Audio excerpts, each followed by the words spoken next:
The story of Packers throwback jerseys they will be wearing Sunday. On August 11, 1919, a young shipping clerk named Earl Lambeau, nicknamed Curly, and newspaper editor George Calhoun at the Press-Gazette hatched a plan. They wanted to form their own semi-pro football team in the small Wisconsin city of 30,000. Curly already knew plenty of players from local high schools, guys he met after winning his cross-city rivalry game back in 1916. Next, he and Calhoun convinced the Indian Packing Company, where Curly worked, to put up $500 for uniforms. The deal? The team would be called the Packers.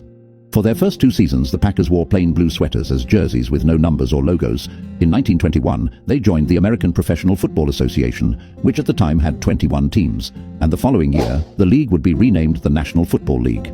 Later in that 1921 season, on December 4th, the Packers hyped an end-of-the-year game as the battle for the state championship, where they faced the Racine Legion and lost 10-4.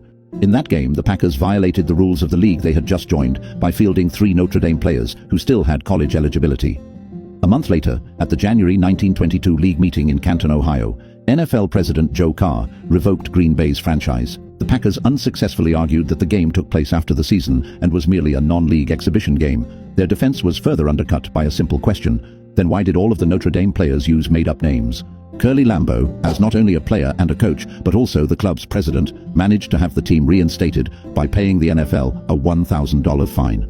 The following 1922 Packer season was financially difficult due to rainy weather. According to highly respected Packers historian Cliff Crystal, who discussed the topic in a recent Fox 11 News interview, conditions were so lean that year, players didn't even have matching jerseys, wearing whatever they could find. Crystal also noted the bizarre fact that there are apparently no known surviving team photos or action shots from that 1922 season. The Packers' last game in 1922 was scheduled for Thanksgiving and was highly promoted by Andrew Turnbull, the co-owner of the Green Bay Press-Gazette.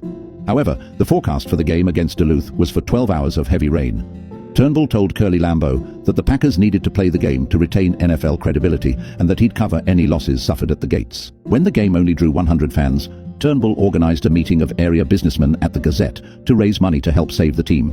The legend goes that someone attending that meeting suggested the Packers create a corporate structure to sell stock to help stabilize the franchise. Thus, a private stock sale occurred in 1923 that raised $5,000 and established a new corporate structure for the team.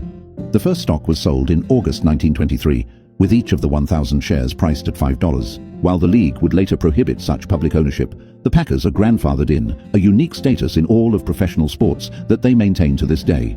With that 1923 stock sale came new player uniforms, hence the huge significance of the 1923 uniforms and why the Packers' newly designed throwbacks are from that very historic year.